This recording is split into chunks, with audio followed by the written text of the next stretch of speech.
Parce que pour moi, vraiment, Shama, une thérapie qui ne donne pas envie d'agir pour le collectif, et c'est même pas qu'elle est inutile, c'est qu'elle est violente. Buzz. Ou à base. Buzz. Base. Et ouais, base. Bienvenue, welcome, marhaba bikoum dans Buzz Voices of Defiance, le podcast dédié aux personnes minorisées qui veulent révolutionner le monde. Moi, c'est Shama, j'accompagne chaque jour des entrepreneurs minorisés à porter leur voix, dépasser leurs peurs et attirer des personnes qui ont les mêmes valeurs, et ce pour réellement impacter le monde. Buzz est l'un de mes mots préférés en darija marocaine. C'est une onomatopée d'étonnement.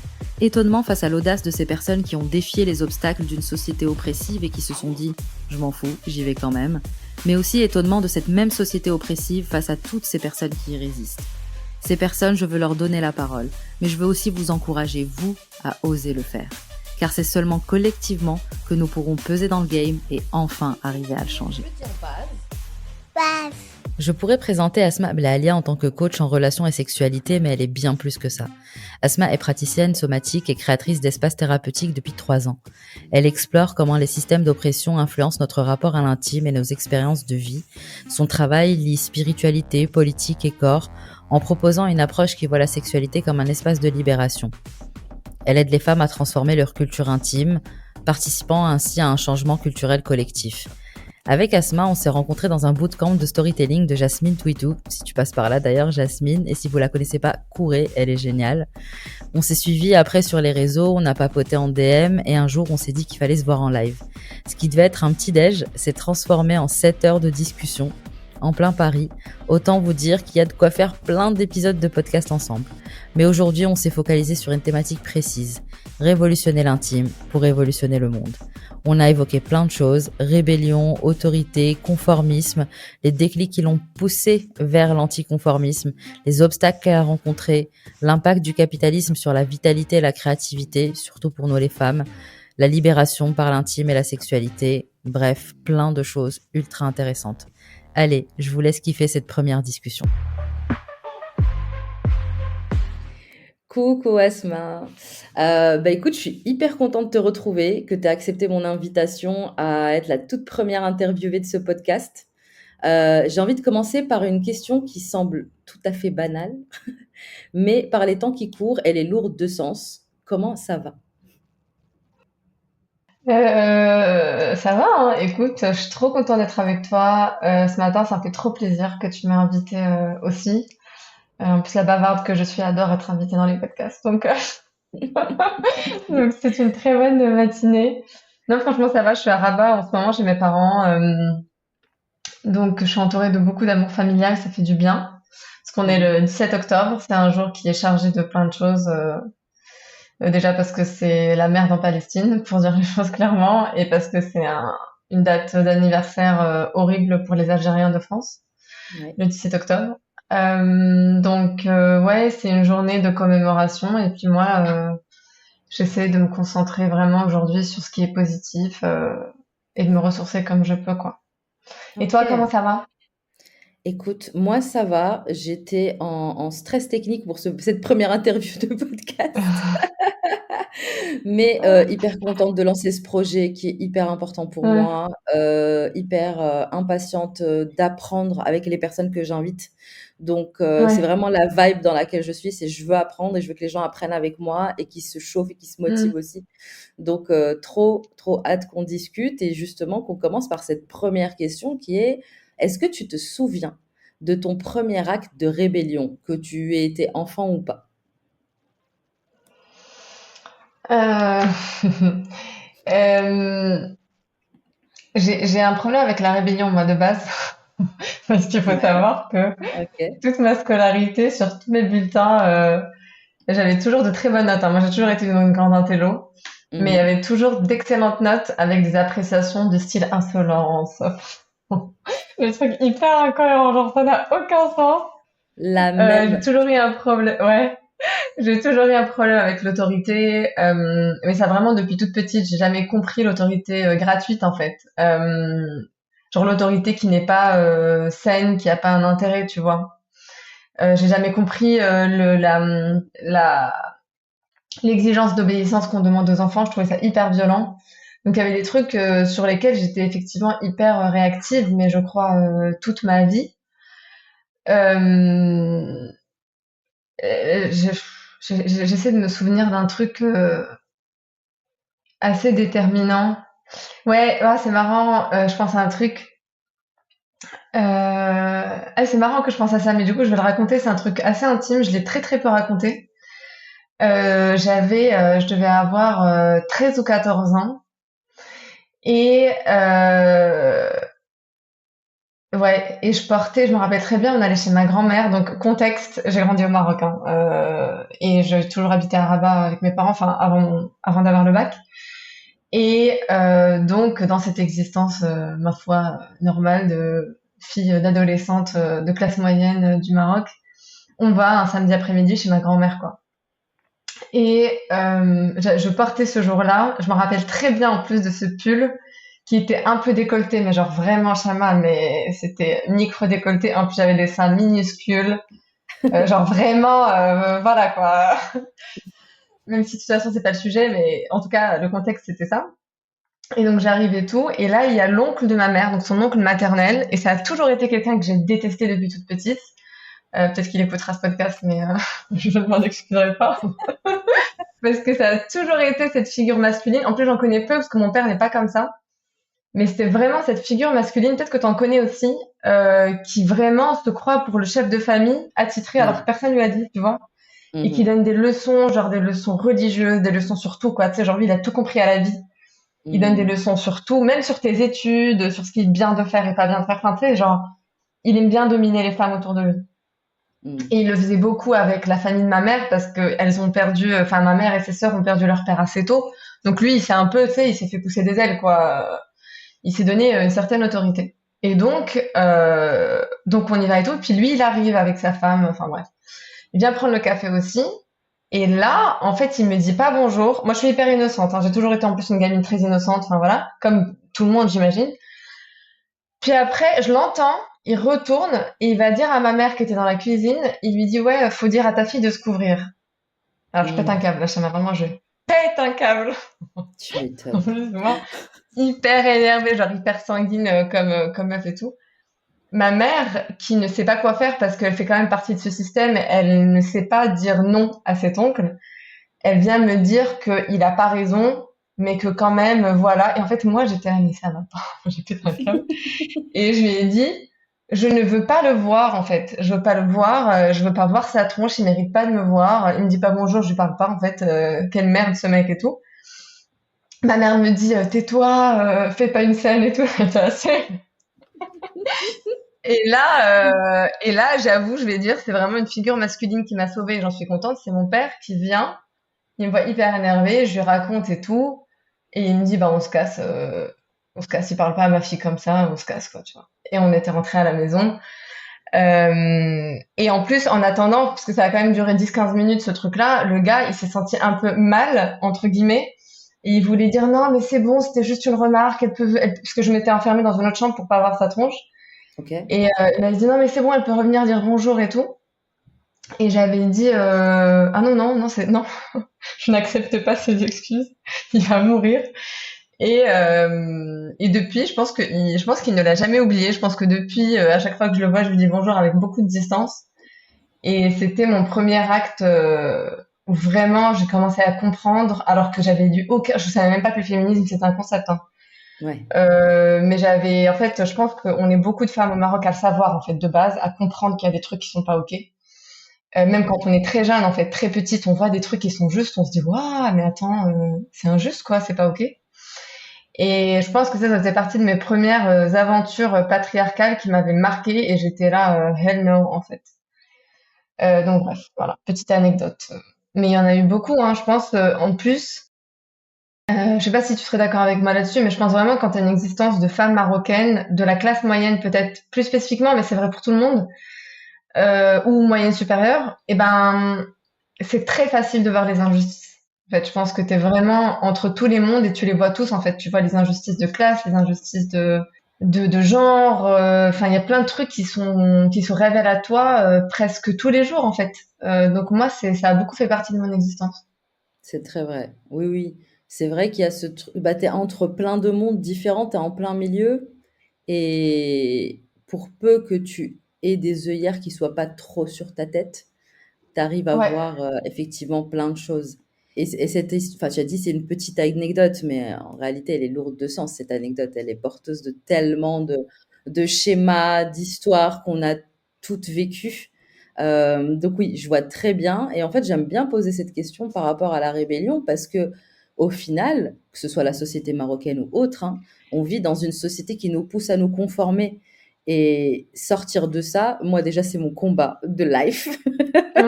C'est comment je sors de ce conformisme, comment je sors du people pleasing, etc. C'est vraiment tout ce sur quoi je taffe depuis des années. Et pas étonnant du coup que ce podcast ait été créé justement pour qu'on écoute des personnes qui sont en mode mais fuck le conformisme, moi je vais faire les trucs à ma sauce et on verra bien. Mais généralement, au vu de toutes les discussions que j'ai pu avoir, des personnes anticonformistes dès le début, j'en ai pas rencontré. C'est très rare. Je pense que vraiment, il y a une part d'éducation des parents qui doit être mais primordiale pour qu'on puisse tout de suite être aligné avec qui on est dès le début. Je pense que je connais une seule personne comme ça. Mais du coup, ce qui m'intéresse, c'est aussi ces personnes auxquelles elles sont aujourd'hui anticonformistes, mais elles se sont conformées à un moment. Et donc, moi, ce que j'ai envie de savoir, c'est en quoi toi, tu sens que tu t'es conformé au cours de ta vie? Dans quel domaine? Ouais, c'est trop intéressant. Euh, En fait, je pense que le conformisme, il a du bon pour deux raisons. Déjà, quand tu as besoin de survivre, déjà. C'est un mécanisme de survie qui est très utile. Ouais. Mais aussi, je pense qu'il a du bon tout court dans le sens où il y a une forme, enfin, je dirais une partie du conformisme qui est bien. Tu vois, par exemple, je sais pas, je peux dire que je me suis globalement conformée toute ma vie quand il s'agit de style vestimentaire, même si on s'exprime tous très personnellement dans notre style. Évidemment que franchement, mes choix vestimentaires sont pas très choquants. Enfin, tu vois, même s'ils expriment mon individualité, je me suis pas retrouvée dans une situation où tout le monde se tournait dans la rue pour me regarder. Enfin, tu vois. Mm. Donc je pense qu'il y a une certaine partie de conformisme qui est bien en fait, tu vois, qui nous permet de nous ancrer dans une société. Mais effectivement, donc j'ai presque envie de dire que je me suis toujours conformée sur certains pans de ma vie. Mais effectivement, pour répondre plus précisément à ta question, je pense que là où je me suis vraiment conformée, euh, pas bien, dans le sens où c'était plus une question de survie et de conditionnement qu'une question d'expression de soi ou juste d'être intégré dans ma société, ça serait au niveau de mes choix d'études, je pense, tu vois. Mes choix d'études et mes choix de couple. Tiens, voilà. Moi, je dirais que c'est les deux gros trucs, tu vois, pour parler de décisions, on va dire, déterminantes dans la vie, tu vois, et pas juste que tu manges le midi. Euh, Parce que donc déjà, j'ai toujours eu de bonnes notes et c'est à la fois un privilège et un confort. Et c'est aussi un Mhm. piège, comme tu le sais, parce que je pense que tu as eu un parcours comme le mien. Puis toi et Oui. moi, on est allé au même lycée à Rabat. C'est un lycée assez élitiste. C'est rare d'être mauvais élève. Il y en a effectivement. Mais on est tellement poussé à vouloir être avocat, médecin, ingénieur, que en fait, tu vois, T'as on pas le est choix. on est bloqué dans notre destinée. Voilà, exactement. Et je conçois hein, que c'est aussi un privilège, évidemment. Je pèse mes mots, mais ça reste en fait un emprisonnement mental d'une certaine manière. Puis aussi, on vient d'une longue lignée. Hein, les musulmans, ils aiment bien les études. Hein. C'est quelque chose qui est ancestral sur nos terres, quoi, d'avoir plusieurs diplômes et tout. Waouh, genre. C'est pour le coup un truc qu'on partage pas avec les Européens au niveau du féminisme, c'est que nous, les femmes marocaines et même peut-être arabo-musulmanes en général, on souffre pas de vouloir qu'on nous mette dans des métiers pourris. Tu vois ce que je veux dire? Genre une femme ici, si elle est ingénieure, c'est très bien vu. Et même, je sais pas si tu le sais, Chama, parce qu'il y a beaucoup de gens qui savent pas. J'ouvre une petite parenthèse, mais le Maroc fait partie des plus hauts taux de parité, par exemple en ingénierie. On a 44% de femmes Oui, ingénieures. En France, on en a que 20 ou 22%. oui, j'ai vu ça Euh, récemment, ouais. Ouais, donc nous, c'est pas un truc, je trouve en tout cas les femmes qui ont accès à l'éducation, parce qu'évidemment, il y a un problème de classe sociale et de richesse au Maroc, où il y a beaucoup d'injustices par rapport à l'accès à l'éducation, mais en tout cas, quand tu as accès à l'éducation, que tu as des parents qui financent tes études, c'est vraiment une évidence que tu vas être médecin, ingénieur, ou tu vois ce que je veux dire, enfin, y a pas vraiment de mystère. Et donc moi dans mon cas je suis ingénieure, voilà, j'ai fait du coup mes études en France et tout, et je pense que même si je suis très contente de l'être parce que j'ai appris plein de trucs dans le métier d'ingénieur, je suis contente d'avoir bossé, d'avoir eu des bons CDI et tout, voilà, c'était quand même la mort. Hein. Et j'utilise vraiment ce mot très précisément parce que je trouve que quand on est vraiment à côté et qu'on est dans une espèce de survie perpétuelle, de faire des choix parce que c'est les choix les plus cohérents pour le monde extérieur, c'est les choix les plus consensuels, bah, il y a une forme de mort ou d'agonie qui commence à avoir lieu, où c'est notre âme qui commence un peu à mourir, tu vois, un peu tous les jours. Et moi, je l'ai vraiment vécu, hein. Vraiment, quand je dis que c'était une sensation de mort, c'est que j'avais vraiment, vraiment plus envie de rien. Et il y a une disparition de notre vitalité, en fait. Tu vois, il y a une disparition de notre créativité. Il y a une disparition du soi qui est vraiment très bizarre parce que, en fait, elle est tellement paradoxale avec tout le reste des privilèges qu'on a quand on fait certains métiers privilégiés par la société, donc à savoir le confort du CDI, tous les avantages qui viennent avec, l'argent, enfin, tu vois le confort d'être perçu comme une CSP+, parce que c'est quand même confortable, tu vois. Et ben, il y a une espèce de fossé entre ces deux trucs où t'es là, mais en fait, je suis malheureuse, mais je suis censée faire semblant parce que de l'extérieur, ça a l'air stylé. Ouais, mais oui. Et, euh, et donc, ouais, ça, c'était un conformisme de ouf. Deuxième conformisme, moi, c'était mon couple le plus déterminant, on va dire, donc mon mariage, que j'ai quitté il y a 2 ans. Et donc ça aussi, c'était quelque chose de très conformiste en réalité, alors même que c'était un plutôt très bon mariage de l'extérieur, et puis c'était tout sauf une personne toxique ou problématique, vraiment, à tel point que quand je l'ai quitté, vraiment tout le monde m'a dit, mais c'est bizarre quand même, vous n'avez pas vraiment de problème. Mais en fait, si, il y avait quand même des problèmes, et des problèmes qu'on ressent vraiment dans l'intime. Tu sais, genre l'intime de toi, à l'intérieur de toi-même, que tu sais que t'es pas au bon endroit et pas avec la bonne personne et tu ne peux pas l'expliquer et tout à propos de toi crie vraiment, hurle, te dit va-t'en. Mais oui. Va-t'en par amour pour toi, par amour pour l'autre personne, par amour pour Dieu, j'ai envie de dire, tu sais, au bout d'un moment, c'est tellement incohérent que c'est presque, tu vois, c'est presque un ordre divin, quoi, arrête, ça va Mais pas. oui. Donc ouais, moi je dirais que je me suis conformée sur les deux et que j'ai appris ma leçon. Je pense que parfois chacun a son chemin pour avaler la pilule, tu sais, cette pilule de quand c'est incohérent, c'est incohérent. Oui. Ah oui, oui, je vois très bien de quoi tu parles. Et est-ce qu'il y a eu des déclics, en fait, en particulier pour te permettre de sortir de ça? Parce que là, tu as parlé de cet élément divin qui vient te dire va-t'en, etc. Est-ce qu'il y a des choses que tu peux développer par rapport à ces déclics-là qui ont fait que déjà, de la partie ingénieur, tu as décidé, non, mais c'est pas possible, en fait, là, je me sens mourir, il faut que je me casse. Et puis, pareil, par rapport à ta relation, est-ce que tu Ouais. identifies peut-être une thématique commune à ces déclics-là? Je sais pas.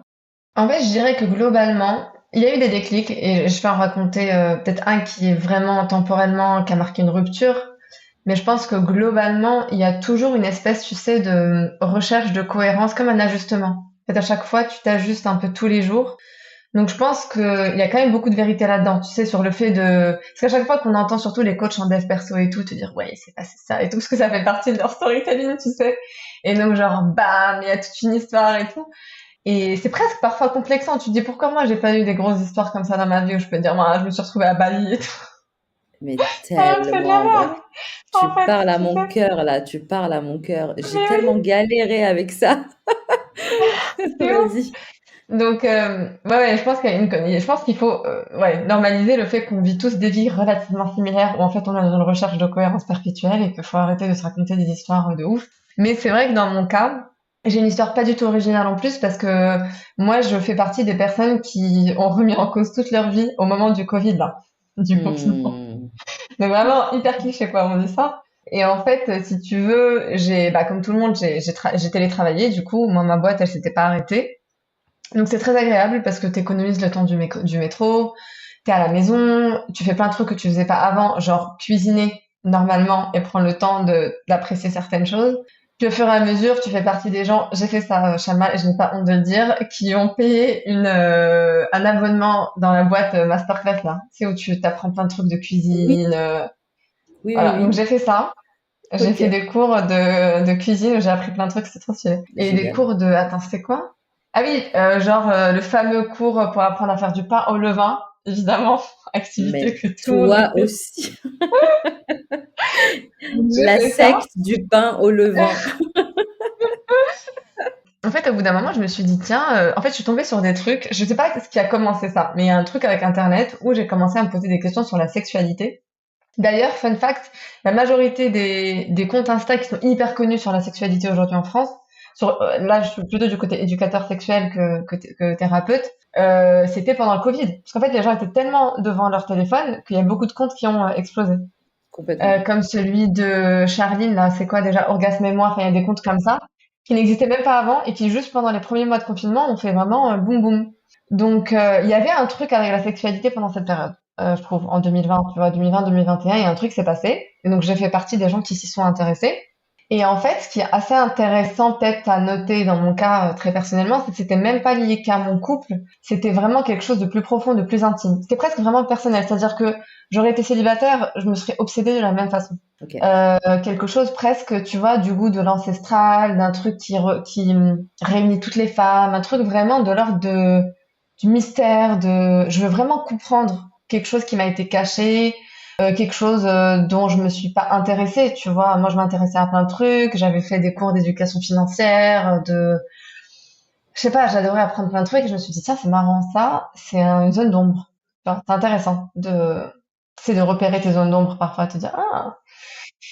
Et en fait, je me suis passionnée de Leila Martin, donc je parle plus trop de son travail maintenant parce qu'en fait elle est méga sioniste, donc faut dire ce qui est quand même, et qu'elle a une manière de travailler où il y a quand même une certaine dose d'appropriation culturelle et des trucs qui vont pas, mais rendons à César ce qui lui appartient, et puis j'ai appris beaucoup de choses d'elle.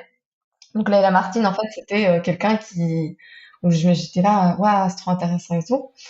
Et j'ai fait un truc, parce que moi j'ai un peu tendance à vraiment plonger dans les sujets, c'est que je me suis inscrite assez vite finalement à sa formation certifiante. Donc là, tu pars pour 2 ans de formation hyper... D'accord.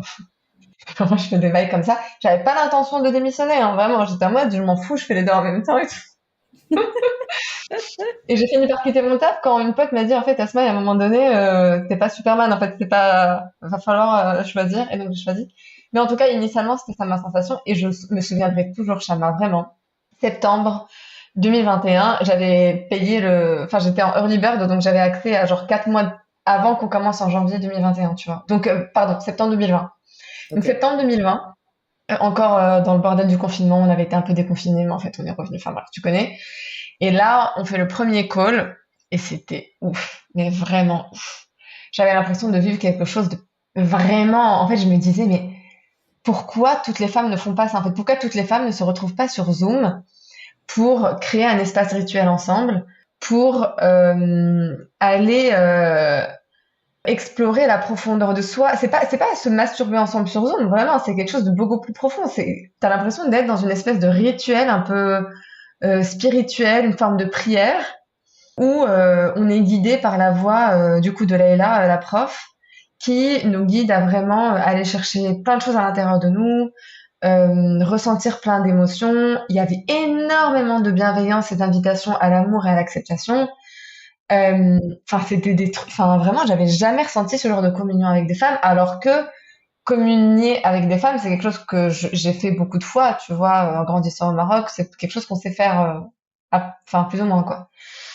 Mais là, c'était un délire quoi, parce qu'il y avait une intention de bienveillance, une intention de réparation, une intention de waouh, c'était fou, quoi, tu vois. Et d'ailleurs, ça a aussi été la porte d'entrée pour que je découvre un talent, enfin, j'aime pas trop le mot talent, mais que je découvre un truc en moi, tu vois, un truc presque artistique pour justement la création de pratiques. Et depuis, vraiment créer des pratiques, créer des espaces un peu espèce de prêtresse, tu vois, j'adore faire ça, tu vois. Une de mes clientes qui m'appelle Pussy DJ, j'adore.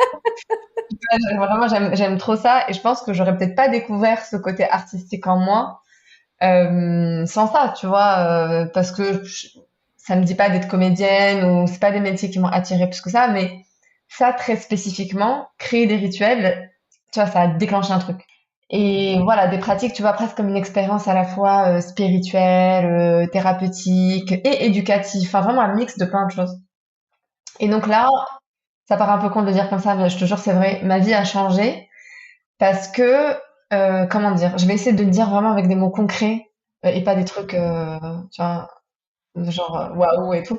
Mais j'ai vraiment commencé à accéder à un niveau de vitalité, tu vois, genre aliveness, tu vois, un truc vivant en moi, qui est assez ouf, un niveau de self-love, pas du tout dans l'arrogance ou le narcissisme ou quoi que ce soit, tu vois, mais une forme de confiance en soi qui ressemble à je suis tranquille avec moi-même. Tu vois, une forme de tranquillité. Hmm. Tu vois, j'essaie pas de faire semblant. Tu vois, une forme de feeling like I'm home, tu vois, à l'intérieur de moi. Un truc vraiment très particulier. Et une espèce de cohérence dans mon corps qui a vraiment affecté toutes mes expériences sexuelles. Après, ça a changé même la dramaturgie de mes expériences sexuelles, tu vois, genre comment ça se passe, tu vois, la spontanéité avec laquelle je vais exprimer un désir ou changer d'avis ou, tu vois, beaucoup plus de présence, beaucoup plus de plaisir, parce qu'il y a plein de gens qui pensent que le plaisir qu'on ressent, c'est ce qu'on ressent. Mais en fait, Oui. j'ai découvert par exemple qu'il y avait des morceaux de tissu dans, par exemple, mon vagin qui étaient numb, qui étaient anesthésiés, tu vois. Hmm. Donc, je me suis rendu compte de la flexibilité de notre corps et de notre système nerveux à ressentir et ressentir plus, beaucoup plus de spontanéité, beaucoup plus de tranquillité à l'idée de dire les choses, tu vois. Oui, non, plutôt comme ça, pas comme ça, j'ai envie de ça, je ressens ça, enfin, tu vois, tout ça. Si je l'exprimais en mots plus techniques, je dirais que ma fenêtre de tolérance est beaucoup plus grande. Tu vois, j'ai beaucoup plus de résilience à ressentir sur le spectre des émotions, que ce soit des émotions inconfortables, difficiles, genre la colère, la tristesse, le deuil, ou que ce soit le plaisir, l'extase, tu vois, le jeu, la créativité. Il y a plus de résilience, quoi, tu vois. Ouais. Et en fait, ce qui est assez intéressant là-dedans, j'y pense en parlant, c'est que tout ça, c'est comme si ça a aussi créé plus d'espace pour une réelle intimité, tu vois. Hmm. Parce qu'il y a une immense différence entre l'intimité et le sexe. Pourquoi? Parce que plus de sécurité, en fait, tu vois, plus de sécurité dans mon système nerveux, donc plus de sécurité à être soi-même, tu vois. Donc arrêter de se dire je dois performer comme ça ou leur sortir de l'image mentale de ce que c'est que faire du sexe. Donc que ce soit dans les mouvements, que ce soit dans les sons naturels qui sortent de soi, tu vois. Donc ça a beaucoup changé. Et autre chose qui a changé, et ça vraiment c'est intéressant parce que ça a impacté tous les pans de ma vie, c'est avoir une posture aimante, tu vois. Genre le fait d'avoir une posture hyper aimante envers soi et envers l'autre. Genre avoir un contenant qui est beaucoup plus grand, tu vois. Une compréhension presque évidente de la complexité humaine. Et donc avoir un contenant pour que tout puisse exister sans jugement.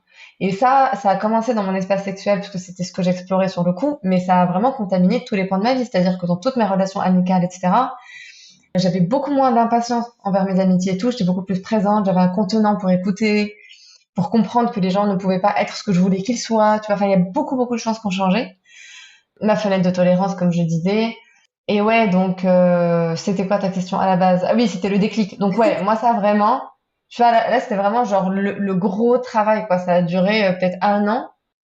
Ça a marqué un gros tournant. Et à partir de là, on va dire que c'était plus des ajustements, tu vois, des trucs qui ont Oui. petit à petit changé, tu vois, tu commences à travailler avec des clientes et tu réalises qu'il te manque des trucs, tu vois. Par exemple, moi, je me suis passionnée de trauma après, vraiment. J'ai réalisé les physiologies de trauma, le problème des femmes avec la honte, avec les physiologies qu'on appelle de freeze, tu vois, de rigidité, de honte, honte d'expression. D'ailleurs, ça, c'est très fréquent même en entrepreneuriat, surtout en termes de créativité. Honte de Oui. dire les choses, tu vois. Honte de dire des choses Complètement. qui sont pas conventionnelles. Honte de dire la vérité de ce que c'est que l'entrepreneuriat, parce que c'est pas aussi fun que ce qu'on fait croire, quoi, tu vois. Donc ouais, j'ai commencé à m'obséder par ça, tu vois, la vitalité des femmes, tu vois, genre ce feu que la société veut éteindre et en fait on est là-bas. Non, en fait, faut prendre soin de ce feu, quoi. Il y a des trucs, tu vois, on a des trucs à faire, on a des trucs à dire. Et donc me passionner par les systèmes d'oppression, par qu'est-ce qui empêche les êtres d'exister pleinement, qu'est-ce qui nous fait taire, qu'est-ce qui nous... Tu vois, tout ça, ça a commencé à être vraiment ma passion. Et puis depuis, voilà quoi. C'est génial, c'est ultra intéressant. En fait, c'est comme s'il y avait, voilà, il y a eu cet événement, ce déclic qui est un peu le noyau dur, et à partir de là, il y a eu un effet ricochet en fait sur plein de Ouais, pans de ta vie, pardon, et absolument pas que ouais. sur l'aspect sexuel. Et c'est ça qui est hyper intéressant, et c'est pour ça qu'on a cette discussion aujourd'hui, que l'intime, c'est pas que le sexe, que c'est plein d'autres choses. Euh, mais malgré tout, quand on entend parler de ça, qu'on dit qu'on est sex coach ou sex therapist ou quoi que ce soit, il y a des connotations, il y a des images que les gens se font tout de suite. Et du coup, pour toi, comment ça s'est passé en fait cette reconversion au niveau de ton entourage, au niveau que ce soit après même reçu en ligne ou pas, est-ce qu'il y a eu des différences? Parce que Effectivement, on a grandi dans une société où c'est pas le plus courant de voir une Ouais. femme comme toi qui a fait les études d'ingé, le parcours tout tracé, tout ça, qui décide de se reconvertir dans l'éducation sexuelle et encore moins qui en parle comme tu en parles, comme un espace de libération qui commence à amener des termes qu'on voit pas chez les autres sex thérapeutes en ligne, tu vois.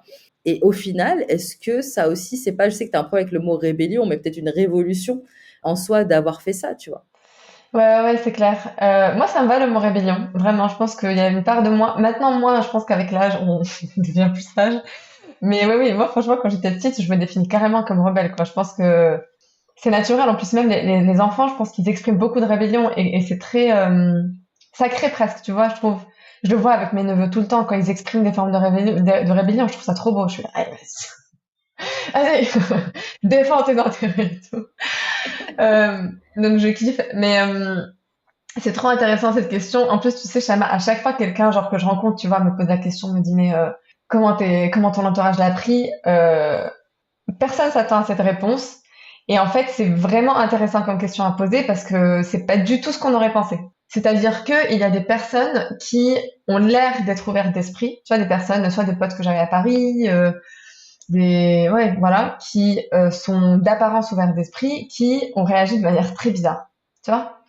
Et c'est très intéressant parce que je pense que c'est révélateur de finalement, et je dis pas du tout ça méchamment, mais vraiment pas, mais c'est juste révélateur, je le dis même avec beaucoup de tendresse, c'est révélateur de leur propre rapport au corps et à la sexualité, tu vois. Et peut-être même aussi à leur rapport à la peur de se lancer dans des projets créatifs perso. Et donc en fait, ces projections-là, ils les expriment, tu vois, en ayant des réactions. C'est pas forcément des réactions violentes, tu vois, mais ça va être des réactions qui sont insidieusement violentes. Tu vois, par exemple, on va me dire, ça c'est surtout des gens de mon âge qui me l'ont dit, enfin de, tu vois, ma génération, des potes, des trucs du genre, mais je comprends pas, y a pas de problème avec la sexualité.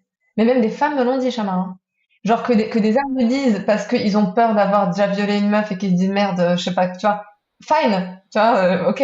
C'est comme les gens qui disent qu'ils n'arrivent pas à croire ce qui s'est passé à Gisèle Pellico. En fait, réveille-toi. Oui. Mais là, vraiment, c'était des femmes qui réagissaient, et c'était fou, quoi. Je me rappelle avec un ami, c'était il y a 2 ans, un pote ingé à moi tu vois, il me présente des potes à lui de sa boîte de conseil, tu vois, genre très propre, très clean, des gens qui ont fait des plutôt bonnes écoles d'ingé, donc des centrales Paris, tu vois, des trucs comme ça.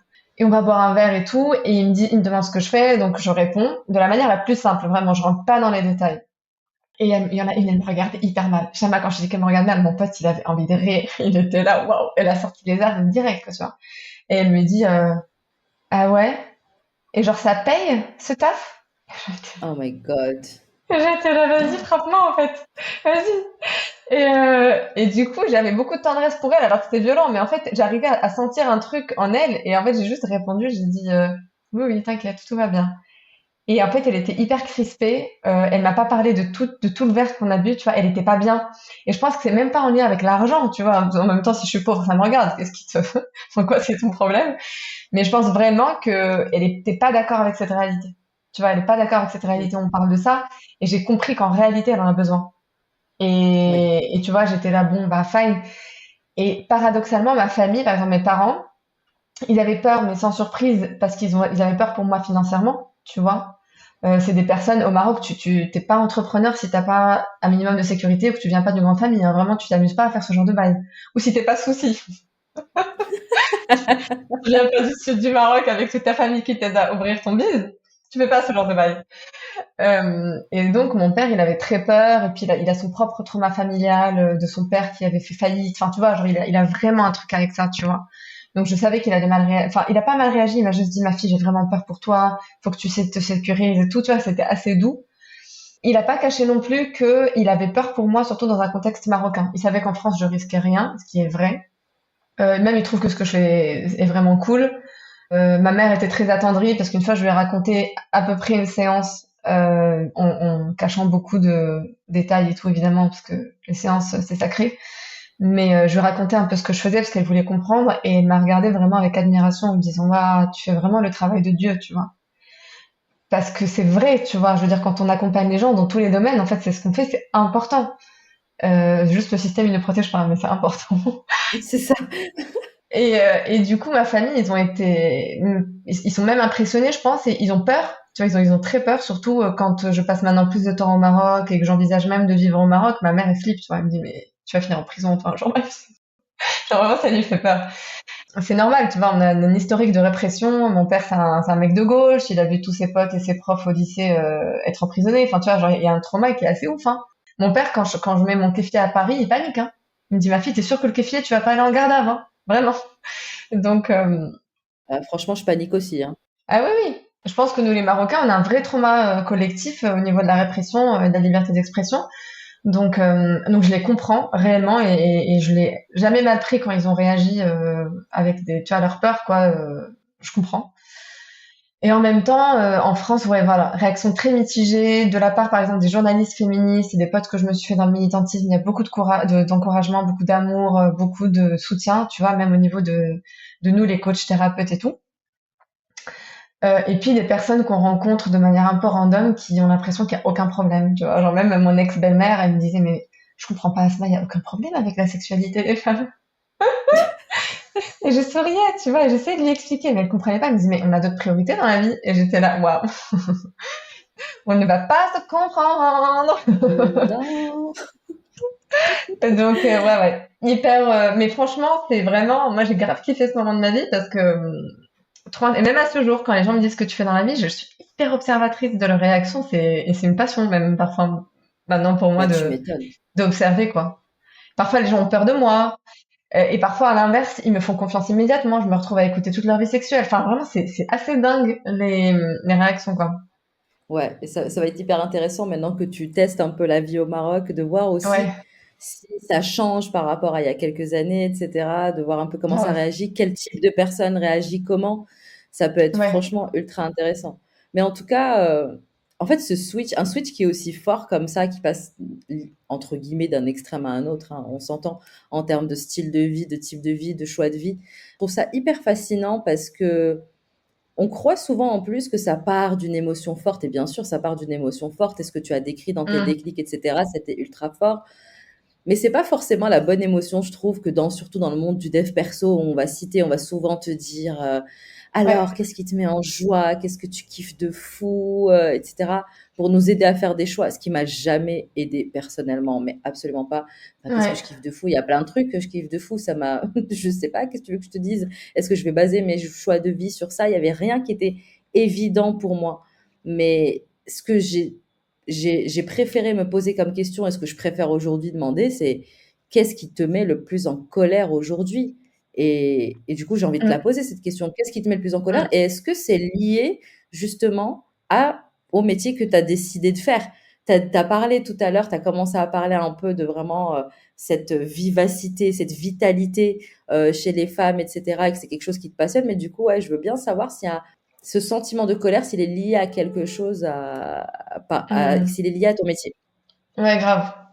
En fait, je pense que la colère, et je suis grave d'accord avec ce que tu dis sur les émotions, même, tu vois, je dirais que peut-être même que toutes les émotions sont valides, mais pas pour la même chose. Tu vois ce que je veux dire? Mm. Genre, par exemple, on parlait la dernière fois du docu de DJ Mehdi, incroyable docu. On fait partie de toutes les personnes clichés qui l'ont regardé et qui étaient là, waouh, Dinguerie, c'est une génial. dinguerie. Et en fait, tu vois, on en parlait dans les vocaux et tout. Je te disais, et même le gars, la voix off du documentaire, le disait que DJ Mehdi, en fait, il était dans une joie qu'il ne conscientisait peut-être même pas. Tu sais, genre, c'est un gamin, il a commencé à 8 ans, il était pris dans son flow state, en fait. Tu vois, genre, c'était une obsession presque, il faisait même pas exprès. Et du coup, lui, par exemple, DJ Mehdi te dirait, bah, si, c'est la joie. Mais c'est même pas un truc qu'il a cherché, en fait, c'est son élan qui l'a emmené là-dedans. Et donc, il a travaillé par goût. Et comme le disait la voix off, il a été libérateur. Il a créé un genre. En fait, il a libéré toute une industrie. Et il l'a fait par son. Il a pas fait exprès, en fait. Il a pas essayé d'être anticonformiste. Il s'est pas réveillé le matin en disant je vais être anticonformiste, tu vois. Il s'est juste dit je kiffe ma life. En fait, je m'en fous des barrières. Il y a pas de barrières, il y a pas de limites et je fonce, tu vois. Donc je me dis en fait oui, la joie parfois c'est un vecteur, surtout dans les métiers artistiques, tu vois. Ok, fine, it makes a lot of sense. Euh, Maintenant, je pense que oui, la colère, ça a beaucoup de place. Moi, par exemple, dans mon travail, la colère, elle aura surtout beaucoup d'espace sur la manière dont je travaille et surtout peut-être le côté plus militant de mon travail. Tu vois, parce que mon travail est très engagé. même dans la manière dont je travaille, mes méthodes, mais même aussi mon moteur un peu, tu vois, ce qui me fait bouger. C'est un mix entre la colère et peut-être même ce qui me brise le cœur, tu vois. Ce qui me brise le cœur, où je me dis ah, tu vois, non, tu vois, ça merde. Ce truc-là, tu vois, par exemple de voir des gens et même peut-être plus particulièrement des femmes parce que j'ai de la tendresse envers nous, envers des gens qui me ressemblent, qui s'orientent vers tout plein de choses sauf leur propre alignement, genre elles-mêmes ou leur alignement à Dieu, peu importe notre conception de Dieu, mais cette honte ou cette peur de penser par elles-mêmes, par exemple, de faire des erreurs, de tenter des trucs et se tromper, de faire confiance à leur élan de protection, tu vois, de protection de la vie, protéger leur corps, leur cœur, leur sexe, les enfants, la planète. Tu vois, en fait, je trouve que et je le vois beaucoup quand je vois des femmes qui ont peur de parler pour la Palestine, t'as envie de dire, mais en fait, ton corps entier a envie de parler, en fait. Pourquoi tu le fais pas? Tu vois ce que je veux dire? Il y a un peu un truc de l'ordre de se faire confiance. Et je parle de Dieu dans le sens où le soi est une notion un peu complexe, tu vois, parce qu'on voilà, on est influencé par plein de trucs. Donc quand je dis le soi, c'est aussi ta connexion à ta propre conception de Dieu. Peu importe tes Mm. traditions spirituelles, d'où tu viens, etc. Mais cette espèce d'union, d'unité, on en parle beaucoup, notamment dans le soufisme, en islam, et même dans d'autres traditions, même dans les traditions yogiques d'ailleurs, tu vois, c'est vraiment ce truc de truth, tu vois, la vérité. Et quand tu sais qu'un truc est vrai, d'ailleurs on parle beaucoup de vérité quand on parle de décolonisation de Palestine et tout, tu vois, c'est quoi ta vérité, quoi, tu vois. Et moi, ça me brise le cœur de voir des gens qui n'arrivent pas, qui n'ont pas cette dévotion envers la vérité parce que les systèmes de domination sont tellement forts sur leur corps encore que elles pensent qu'elles, ou en tout cas, elles ne le pensent même, peut-être même pas. C'est dans le corps, quoi, c'est inconscient. Il y a pas assez de place il y a pas encore une brèche ouverte pour qu'elles cassent le truc, tu vois, et qu'elles se disent, en fait, même si c'est dangereux, même si c'est difficile, même si c'est risqué, en fait, je veux peut-être être moi, c'est trop grand, tu vois, c'est un peu des termes de dev perso à deux balles, mais en tout cas, essayer d'être moi, mettre un pied devant l'autre, tenter des trucs, en fait, laisser la vie, en tout cas, laisser mon corps s'exprimer, laisser mon âme dans Ouais. tu vois, dans toute sa splendeur et son divin, quoi, faire des trucs, Ouais. et se tromper et tester et tout. Et ça, vraiment, ça me brise le cœur. Et je pense que, d'ailleurs, je conscientise un truc en te parlant, je pense que ce truc avec la sexualité qui m'a passionnée au début, c'était vraiment ça. C'est parce que je me dis, tu vois, c'est fou, mais le sexe, et ça, j'en ai parlé avec plein de gens, ça m'a même des gens qui ont une vie sexuelle hyper épanouie et tout. Des gars, tu vois, même des mecs, donc qui sont, on va dire, au-dessus dans le côté domination sexuelle dans la société, qui vont me dire, mais Asma, vraiment, le sexe, c'est un endroit, c'est un espace qui concentre, qui cristallise tout notre manque de confiance en soi. Enfin, vraiment, toute notre qui on est, genre, notre vulnérabilité, notre estime de soi. Enfin, quand t'es à poil là, c'est là que ça se passe, en fait, tu vois. Et évidemment que c'est aussi le cas dans la créativité. Si t'écris un livre, bah, tu vas pisser dessus. C'est horrible d'écrire un livre que tout le monde va lire, que tout le monde va juger. Mais il y a un truc avec le sexe très particulier où, bah, voilà, il y a une révélation, quoi. T'es à poil, quoi, dans tous les sens du terme. Et je pense que c'est pour ça que j'avais envie, dans ce domaine-là, de venir dire, OK, bah, dans ce domaine qui est aussi à la fois sacré, tu vois, parce que ça touche à un truc deep, quoi. C'est nos tissus, quoi. C'est notre corps, c'est beaucoup de choses. C'est notre énergie. Enfin, vraiment, il y a tout dans la sexualité. Bah, je voulais que là-dedans, au moins, il puisse y avoir une libération. Il puisse y avoir justement une décision d'expression de soi, une décision de se dire comment est-ce que moi je m'exprime, comment est-ce que des parties très intimes de moi, très sacrées, très vulnérables, comment est-ce qu'elles s'expriment là-dedans, tu vois. Et, euh, Mm. Ouais. et C'est ouais, hyper ouais, et ça, intéressant. je pense, ouais, c'est beaucoup de what breaks my heart, quoi, vraiment. Ouais. Bah, du coup, oui. Et du coup, c'est hyper lié à ce que tu as choisi de faire dans ton métier. Et, et je trouve ça. Tu t'es pas attelé à quelque chose de simple et de facile, ça c'est sûr. Est-ce que tu sens que tu as eu des obstacles par rapport à ça, par rapport au fait d'en faire ton métier en tant que ce soit en tant que femme marocaine, etc.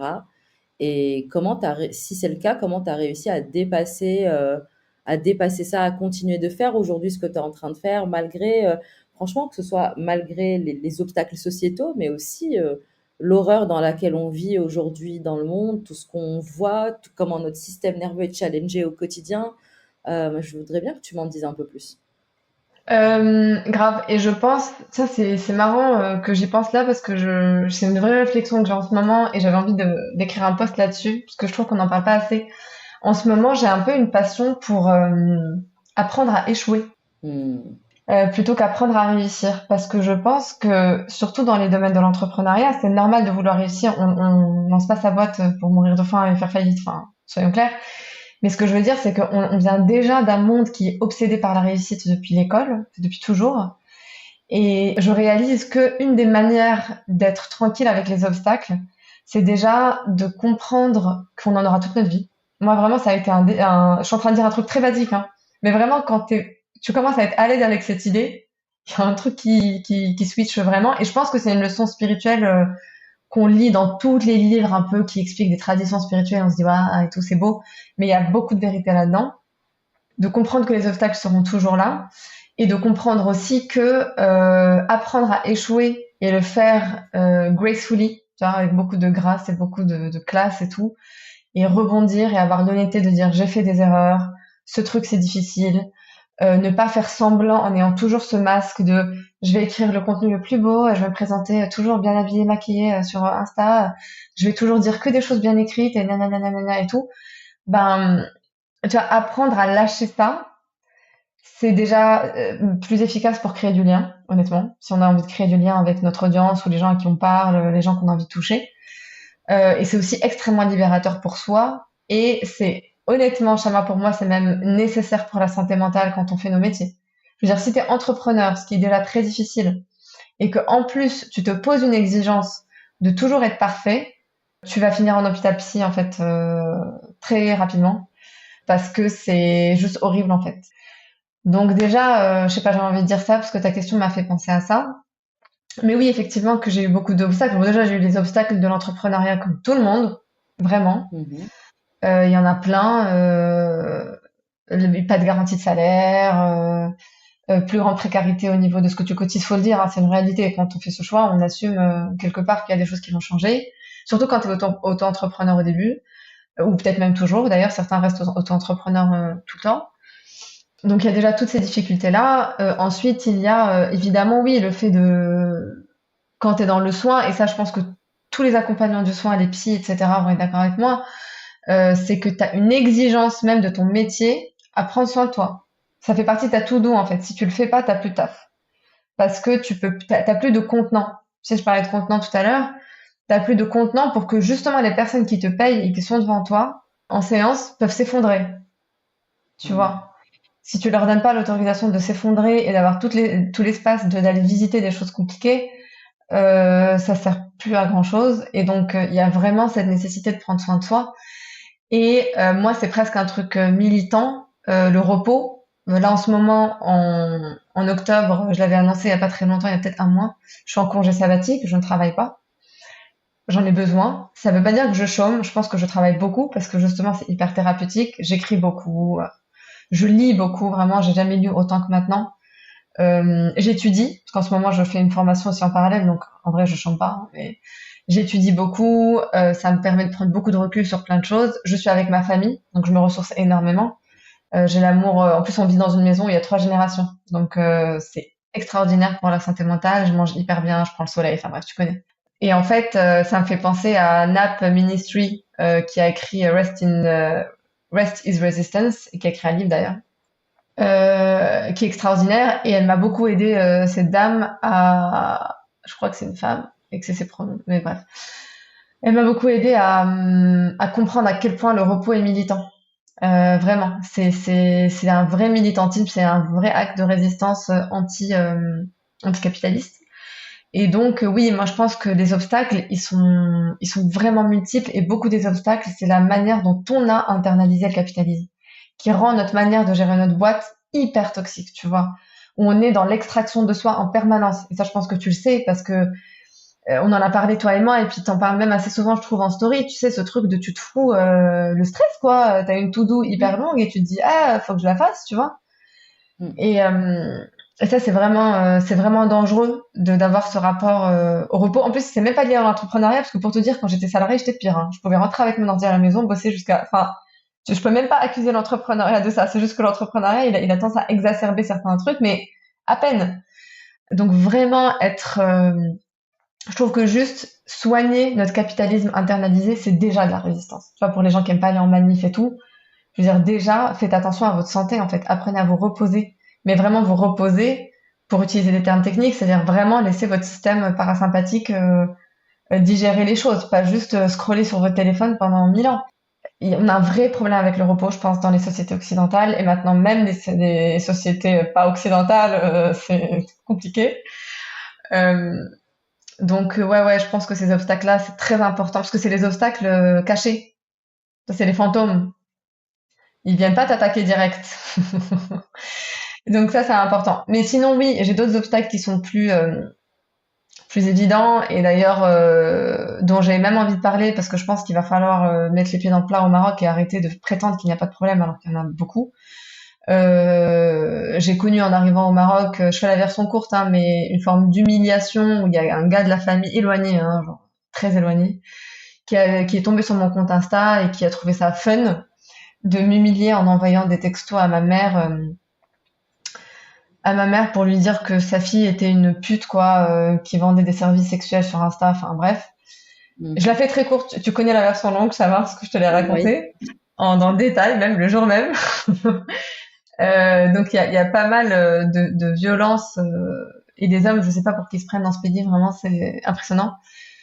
Mais en tout cas, moi, m'appelle beaucoup. Vraiment, cette histoire de solidarité féminine au Maroc, vraiment de changer la culture. Il y a vraiment un besoin de changement de culture au Maroc, de créer une sécurité interféminine, parce que le patriarcat vit dans cette société parce que les femmes pensent qu'elles ne sont pas solidaires les unes avec les autres. Et en fait, il faut absolument qu'on crée cette solidarité, c'est urgent, qui dépasse les associations. Tu vois, il y a des associations hyper stylées, Aïcha Shinna, il y en a plein, et elles font un travail extraordinaire.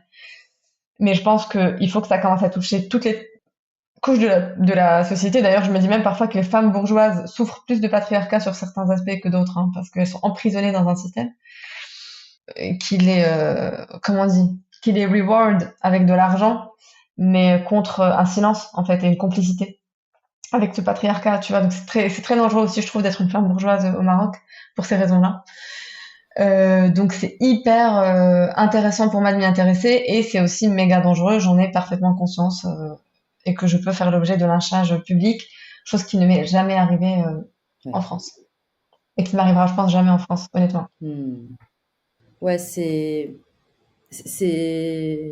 sais pas comment réagir à ça dans le sens où c'est tellement une violence, enfin une violence Ouais. possible. Je te souhaite pas que ça arrive et j'espère que ça sera pas du tout le cas. Mais parce que aussi on grandit dans une société et pas qu'au Maroc pour Ouais. le coup, avec ce truc de on met les femmes contre les femmes. Mhm. Ah, et on est fier de dire, moi je me souviens, mais tellement Ouais. de fois, quand j'étais plus jeune, quand j'étais au collège, au lycée, etc., même si j'ai toujours eu des copines filles, j'étais très fière d'avoir plein de potes garçons, parce que les garçons, c'est moins chiant que les filles, que nanana, que tu te sens je sais pas quoi, parce que t'es pas une fille comme les autres. C'est vraiment le même argument que je suis pas une arabe comme les autres, tu Ah, vois, c'est la même chose. Et on t'élève avec ce truc de les femmes entre elles, elles se déchirent, cette rivalité un peu bizarre, ce qui est un move complètement calculé par le système pour justement exactement. empêcher l'organisation, tout simplement, empêcher ce truc hyper naturel qu'ont les femmes de partager entre elles.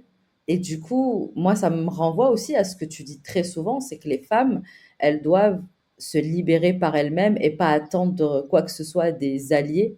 Et à tes yeux, par quoi ça devrait commencer cette histoire-là? Ouais, en fait, c'est très juste ce que tu dis. En fait, le truc de compétition entre femmes, ça existe partout. Pas exactement pour les mêmes raisons. Par exemple, je vais la faire courte, tu vois, mais en vrai, on pourrait écrire un livre sur cette histoire-là.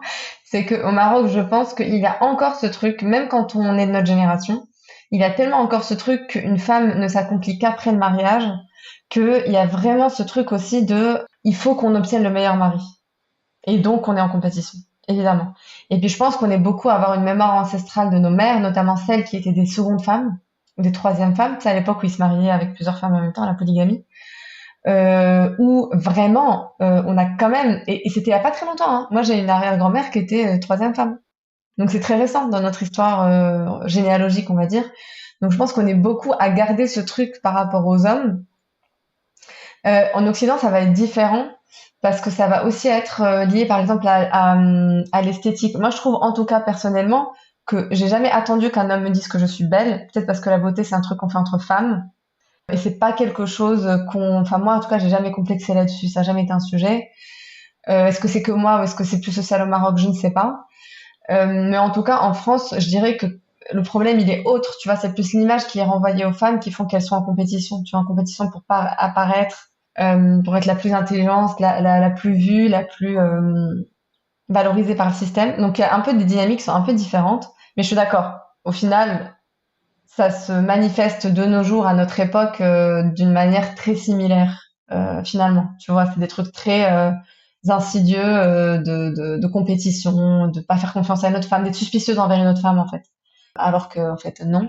Surtout quand c'est une femme, ce qui est un peu con au Maroc, c'est qu'on n'a même pas de problème de race.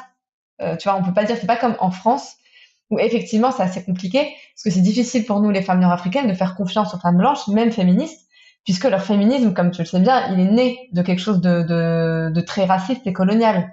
Donc c'est pas évident pour nous d'être toujours sorores avec les femmes blanches en France, à juste titre. En revanche, au Maroc, on n'a pas en fait ce truc-là. Et pourtant, on a quand même de fortes compétitions. Donc c'est assez intéressant de voir ça, plus la compétition interclasse, hein. C'est-à-dire qu'une femme pauvre ne va pas faire confiance à une femme riche, et elle a raison. Enfin, la domination de classe est tellement horrible que c'est cohérent. Donc bref, j'ai ouvert une parenthèse encore très longue, mais c'était quoi ta question?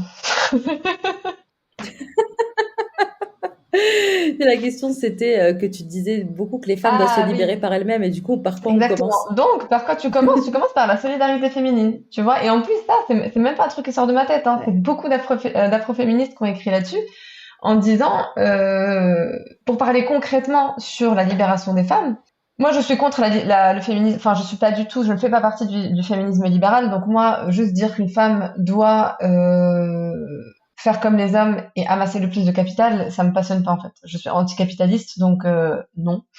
La richesse féminine pour moi c'est pas du tout un critère d'avancée sociale. En revanche, créer vraiment de la solidarité, ce qui fait qu'une femme peut se sortir d'une situation de violence domestique, par exemple, où vraiment on commence à percevoir culturellement et psychologiquement que les femmes sont nos alliés. C'est aussi très important, selon moi. Donc, pour parler plus en termes psychologiques et thérapeutiques, je dirais vraiment ça. Je dirais faire le travail, en fait, que ce soit au début à travers du militantisme. Le militantisme, c'est très thérapeutique, ça fait du bien. Mais il faut faire très attention au militantisme parce qu'il y a aussi beaucoup de lieux du militantisme où c'est juste de l'inflammation qui circule en fait. C'est de la colère tu vois, tu tournes en rond et ta santé mentale s'aggrave. C'est un truc dont on parle beaucoup d'ailleurs dans les milieux militants. Donc faire très gaffe. Aller voir des thérapeutes qui sont engagés ou même qui sont diplômés en psychologie de la libération par exemple, en pédagogie de la libération, des choses comme ça. Lire parce que parfois la conscience déjà mentale permet de comprendre pas mal de choses. Donc lire plein d'ouvrages et se faire ses propres idées là-dessus, mais peut-être commencer par les ouvrages afroféministes parce qu'ils sont vachement cool, ou le Coran womaniste parce qu'ils véhiculent pas des idées trop blanches en termes de white féminisme ou trop capitalistes ou libérales, tu vois, et je trouve qu'elles font beaucoup de bien. Et puis questionner son rapport à la sexualité, travailler avec moi quand je reprendrai des séances. Ça fait beaucoup de bien. Ouais, il y a beaucoup. Je dis des trucs un peu dans le désordre, tu vois, mais ouais. Moi, je dirais vraiment faire un peu tout ça. Et vraiment, je le dis dans le désordre parce qu'il n'y a pas de chemin linéaire. Et puis, enfin, on fait parfois des cercles, tu sais. On fait des cercles sur différentes choses. On revisite des choses quelques années plus tard. C'est vraiment pas linéaire. Et moi, d'ailleurs, là, en congé sabbatique, je questionne aussi beaucoup pas mal de mes méthodes parce que même si les consultations en one-on-one sont très bien, ils sont un point de départ qui est nécessaire pour beaucoup de gens. Je pense que faire du groupe et du collectif, on en a vraiment besoin, surtout pour les sujets liés à la sexualité, parce que certaines personnes ont vraiment besoin, pour ne pas dire toutes, ont vraiment besoin d'entendre les histoires des autres, en fait, et de créer une sécurité collective. Tu sais, juste le fait de se retrouver avec une femme qui va écouter quelque chose que tu vas dire. Mais n'importe quoi, ça peut être une réflexion qui dure 15 secondes, même pas une histoire complexe et tout, et qui va t'écouter avec attention et qui va être intéressé par ton histoire, qui va pas te juger et qui va potentiellement te dire un truc unshaming, tu vois, un truc vraiment dans l'acceptation et dans peut-être même la tendresse. Tu vois, il y a une forme de, je trouve qu'on manque de tendresse féminine. Voilà. Et donc avoir des espaces où on cultive la tendresse féminine, où on ne fait pas semblant d'être quelqu'un qu'on n'est pas, où on dit des choses qui sont très brutes, qui sont parfois même moches, hein, parce qu'on est moche. Hein. Il y a une partie de nous qui est pas belle. Et donc pouvoir avoir des témoins de ça, c'est extrêmement libérateur. De la même manière, tu sais qu'on dit que les Palestiniens ont besoin de témoins. Ils ont besoin qu'on relaie. Ils ont besoin parce que ça les humanise autant que ça nous humanise. En fait, c'est une guérison collective. Et ben, c'est également vrai pour toutes les guérisons, pour tous les traumas, pour tout ce qu'on vit, y compris les traumas collectifs liés au VSS, tu vois, aux violences faites aux femmes, à la sexualité, au tabou, aux traumas religieux, enfin, tout ça. Et ben, avoir d'autres femmes qui t'écoutent et qui disent, waouh, merci, je suis témoin de toi, est extrêmement guérisseur. Donc moi, peut-être même que c'est quelque chose que je place au-dessus du reste parce que c'est un pouvoir thérapeutique ouf et politique et résistant et tu vois, c'est genre boum boum quoi, je kiffe. Oui, c'est hyper juste parce que au final, j'allais te dire dans le domaine de la sexualité, mais en réalité, dans plein de domaines, on trouve Ouais, beaucoup la honte au milieu de tout ça, cette émotion de honte qui est hyper présente. Et le collectif est une approche tellement efficace, je trouve, quand il s'agit de vouloir travailler sa honte. Donc oui, je comprends parfaitement que tu parles de ces espaces-là, de la nécessité justement d'arrêter de cloisonner, de laisser pour soi, parce que mm, au final, tu te retrouves à tourner les trucs en toi et ne jamais réellement les dépasser. Et puis le nombre de personnes aussi que tu vois en thérapie individuelle, bien bah, qui sûr. ne disent pas tout à leur thérapeute parce qu'il y a cette Mm, honte et je veux pas dire les choses. Et au final, on en revient à ce qu'on disait tout à l'heure par rapport à l'intime. C'est ouais. complètement politique à tous les niveaux, que ce soit au niveau vraiment individuel ou collectif. Mais j'ai l'impression effectivement que quand on entend aussi cette phrase d'intime et politique, parce qu'on l'a Ouais. beaucoup vu ces derniers temps, on parle aussi, on a l'impression qu'on parle que de sexe, mais c'est bien plus que ça. La preuve, c'est toute la discussion qu'on a eue aujourd'hui, les liens révolutionnaires qui sont pas assez évoqués à mon goût. Donc moi, j'ai bien envie que pour cette dernière grosse question, que tu me dises un peu ce que ça veut dire pour toi l'intime et politique et en quoi révolutionner l'intime, au final, permet de révolutionner la société, le monde. N'ayons pas peur des mots. N'ayons pas peur des mots. Non, mais franchement, disons les choses. Franchement, les gens Mais qui oui, devraient pas se la péter, se la pètent. Nous, je pense qu'on peut se la péter un peu. ça, je disais ça à une copine hier, je disais, il y a des gens, ils disent des dingueries, mais genre straight face, quoi. Ils te regardent droit dans les yeux, ils te disent des trucs qui n'ont aucun sens et tout. Et toi, t'es là à réfléchir tes mots et tout. Euh, ouais, ouais, carrément. En plus, c'est très juste ce que tu dis sur le sexe et l'intime. Vraiment, le sexe, c'est pas l'équivalent de l'intime. Et même, c'est vraiment une grosse erreur d'intervertir ces mots. Je pense que même, c'est devenu une habitude sur les réseaux, parce que comme le mot sexe est plutôt censuré par Insta, ça faut le savoir, on est toujours shadowban et tout quand on utilise ces termes, ce qui est bête. Mais bon, on n'en est pas... Alors, ça avec Instagram, Instagram nous saoule pour 12 millions de raisons, mais donc celle-ci en fait partie. Mais en tout cas, c'est vraiment une erreur parce que en fait, ça empêche de dire clairement ou même de réaliser clairement que beaucoup de gens, peut-être même la majorité des gens, font du sexe sans intimité. Et c'est une distinction qui est très importante. On peut vraiment baiser sans intimité. Enfin, c'est même, moi, j'ai des souvenirs d'école d'ingé où, franchement, pardon, mais 90% des gens, ils rentraient de soirée avec quelqu'un, c'était pas intime, hein. C'était addictif, déconnecté, violent, en fait, parce que quand on est ivre, on n'est vraiment pas capable de consentir ni de capter le consentement d'autrui. Vraiment, genre, c'est pas possible. Donc c'est d'une violence inouïe. Il y a des gens qui après justement viennent en thérapie pour des traumas liés à ce genre de d'événements, de parties de leur vie. Donc c'est du sexe et genre je juge pas, hein, vraiment. Je juge absolument pas. C'est un piège social qui est hyper facile. C'est très facile de tomber dedans quand on a 20 ans et qu'on est en école d'ingé, de commerce, de ce que tu veux, de médecine, enfin bref. Mais donc beaucoup de gens font du sexe sans intimité. Et selon moi, le sexe devrait inclure l'intimité parce que c'est là que c'est vraiment doux et positif et libérateur et c'est là que ça crée du lien avec autrui. C'est là que c'est là que ça vaut vraiment le coup, selon moi, tu vois, d'aller au-delà du plaisir simple parce que si c'est que pour du plaisir, c'est juste pour jouir, ben, on peut se branler en 5 minutes, enfin, ou se masturber, enfin, tu vois, il y a pas, voilà. Euh, mais vraiment, ce qui est beau dans la sexualité, c'est quand on y inclut l'intimité. Et de la même manière, bah, l'intimité, c'est très grand. Comme tu dis, ça concerne tous les pans de notre vie. Mais même, tu vois, on a beaucoup parlé de travail, de capitalisme, de repos et tout. Le travail, c'est intime. Dire le travail, ça définit, en tout cas ton rapport au travail, ça définit comment tu dors, ça définit comment tu te reposes, ça définit même ce que tu manges dans une certaine mesure. Et ce que tu manges, c'est intime.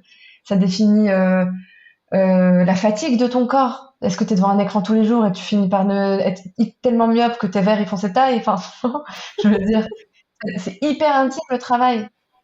L'amitié, c'est hyper intime. À quoi servent ces amitiés? Est-ce que c'est des amitiés qui te font du bien? Est-ce que tu es dans l'interdépendance? Est-ce que tu t'autorises justement à demander, à dire je peux pas, en fait, faut m'aider? Ou est-ce que tu es justement dans le piège de l'indépendance chronique toute ta vie? La famille, enfin, il y a tellement, tellement, tellement de choses qui sont intimes. Donc oui, l'intime est politique. Et d'ailleurs, moi, honnêtement, la seule raison pour laquelle je suis politisée, c'est l'intime. J'ai jamais vraiment raisonné avec la politique avant, parce que j'avais du mal à toucher à cette intimité, genre quand j'étais beaucoup plus jeune. Mais c'est plus grande après mes 25-26 ans, quand j'ai commencé à comprendre ce qui n'allait pas dans ma vie intime, que j'ai compris que c'était politique, tu vois. Et je pense que même, je suis peut-être même plus touchée par le capitalisme et le colonialisme que je ne suis par le patriarcat, parce que c'est vraiment le capitalisme qui m'a épuisée, qui a foutu en l'air mon rapport au travail, mon rapport au corps, mon rapport à la liberté de me lever à l'heure à laquelle je suis censée me lever, mon rapport au sport, l'épuisement, le courber le dos parce que tu es devant l'écran tous les jours. En fait, c'est vraiment cette intimité, cette souffrance qui m'a mise à la politique et ça me fait penser à une anecdote qui date de ce matin. J'étais avec ma sœur à la piscine, on essaie d'aller à la piscine à 7 heures du mat. Et c'est génial d'ailleurs. Et donc on arrive et on sort vers 8 heures. Et donc là on était dans le vestiaire et tout. Et d'ailleurs c'est très agréable au Maroc parce que on a des horaires pour femmes et des horaires pour hommes. Donc c'est génial. Donc dans le vestiaire c'est comme au hammam, t'es à poil, c'est hyper confortable. Ouais, c'est génial. Et surtout il y a beaucoup moins de monde, donc t'as ta ligne pour faire tes longueurs. Ouais, c'est vraiment extraordinaire. Et donc, on sort avec ma sœur, on s'habille, et là, il y a une dame, elle est épuisée. Elle doit avoir genre dans les 35 ans, moi, je dirais, tu vois. Et elle est dans son pyjama, tu sais, le pyjama pilou-pilou du Maroc. Ouais. Et elle nous dit, ah, vous êtes en train de sortir, vous êtes venu tôt et tout. On la connaît pas, hein. Et là, on papote avec elle, on lui dit, ouais, bah, faut venir tôt, parce qu'après, il y a le travail, les enfants et tout. Et il dit, ah ouais. Et là, elle dit, mais moi, je suis venue, me suis sortie du lit, la larme aux yeux. Elle dit, j'avais envie de pleurer. Et j'ai pris mes clés de voiture et j'avais mon sac déjà prêt et je me suis mais forcée à monter dans cette bagnole en me disant il faut que tu ailles nager, tu vois. Et il avait vraiment les larmes aux yeux, vraiment Shama, je l'ai senti. J'ai senti sa souffrance. Genre je pouvais vraiment presque sentir son corps dans la chaleur de sa couette se dire ah, tu vois. Et c'est fou parce que je savais pertinemment que si elle vivait dans un autre monde, dans un monde où on avait un salaire universel, dans un monde où elle n'était pas épuisée de travailler dans un taf qui probablement ne la passionne pas, où elle est devant un écran comme ça toute la journée, où elle a probablement, surtout au Maroc, elle se tape une autorité managériale de merde avec la hagra quotidienne que tu connais, tu vois. Je me dis, je suis certaine que sans ça, elle se lèverait joyeuse à 7 heures du mat et irait faire son sport. Je sais parce que je l'ai vécu. Je sais quand j'étais salariée, j'avais même pas de gosse. Me lever à 7 heures pour aller à la piscine, c'est mort. Bien sûr. Alors que maintenant, je me lève sans problème, hein. Alors que c'est le même horaire, c'est 7 heures du mat, mais je me lève même quand je suis fatiguée et tout. J'ai pas de souffrance, en fait. J'ai pas des larmes aux yeux. Et donc, moi, c'est vraiment ces sensations intimes de souffrance qu'on ne dit pas, qu'on se refuse de dire parce que ce monde te fait croire que tu dois être Superman et Superwoman, alors que c'est faux. C'est faux. On souffre tous quand on est, bon, pas de la même manière, mais tout le monde souffre, certains beaucoup plus que d'autres, c'est évident. Et c'est vraiment cette intimité, moi, qui me dit, en fait, ça va pas. Enfin, faut s'engager. Et même, et c'est pour ça que j'aime beaucoup les élans de thérapie du style la psychologie de la libération, etc. Et ça, c'est d'ailleurs, je dois beaucoup de choses à Salma Sardouk, qui est une de mes amies les plus proches, parce qu'elle m'a vraiment beaucoup initiée, enfin, filé des livres, des lectures là-dessus. J'ai beaucoup appris. Parce que pour moi, vraiment, Shama, une thérapie qui ne donne pas envie d'agir pour le collectif, Et c'est même pas qu'elle est inutile, c'est qu'elle est violente. Parce que ça veut dire que cette thérapie est individuelle, ça veut dire qu'elle individualise nos problèmes, et du coup, elle va nous enfoncer encore plus dans la violence des systèmes. Tu vois, parce qu'elle va nous faire croire que le burn-out, c'est parce que t'as pas trouvé un travail qui te correspond. Non, non, c'est pas ça. Non, arrête. Tu vois. Et les gens qui font des burn-out, ils souffrent d'une honte inouïe parce qu'ils se disent pourquoi les autres s'en sortent et pas moi. Pourquoi il y a d'autres gens qui ont 34 ans par exemple, qui sont propriétaires, qui ont des enfants et tout, et que moi je suis une merde. C'est horrible comme souffrance, alors que c'est pas sa faute. Tu vois. Donc moi c'est vraiment ça qui me touche. Et d'ailleurs je l'ai beaucoup compris en travaillant parce qu'au début tu sais moi je donnais des exercices, des pratiques à faire à la maison, des méditations orgasmiques genre en mode tu vois où tu te touches pour agrandir ta fenêtre de tolérance et tout et tout. Et puis en fait je me retrouve avec des personnes qui sont épuisées, qui travaillent tout le temps, qui me disent Asma je suis désolée j'ai pas eu le temps de faire mes exercices. Bah tu leur dis quoi à ces gens? Ah bah tu leur rajoutes encore une to-do. Tu leur dis ah bah alors ça veut dire que tu... En plus, le pire, c'est que vraiment, une fois, j'ai vu une story d'une coach en sexualité qui disait ça dans ses stories.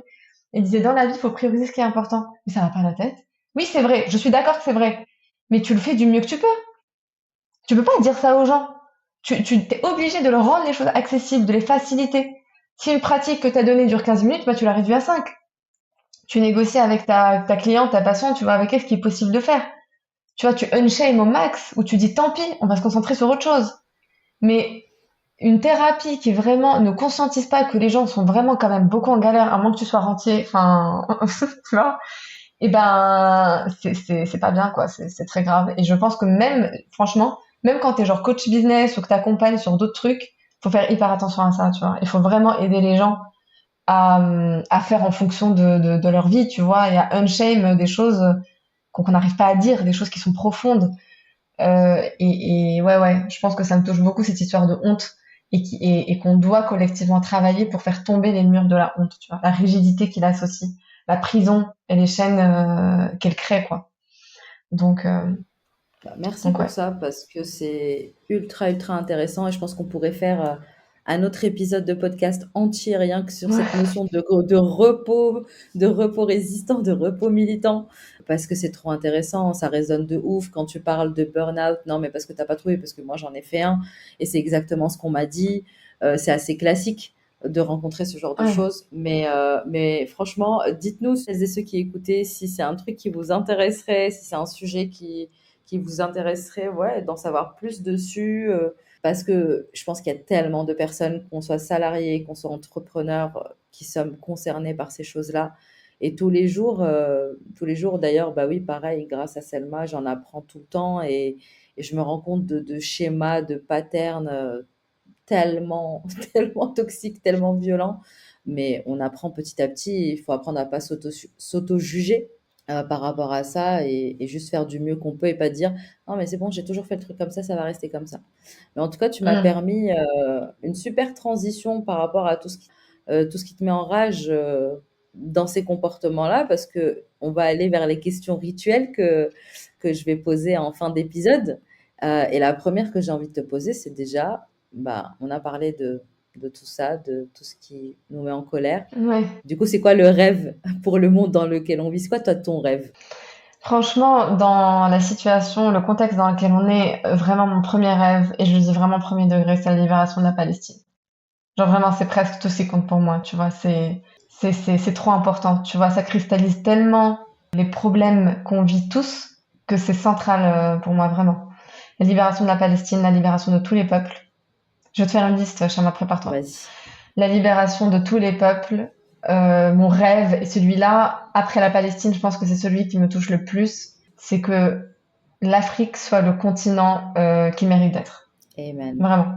Que l'Afrique soit à la hauteur de sa taille, tu sais, de sa superficie. Ouais.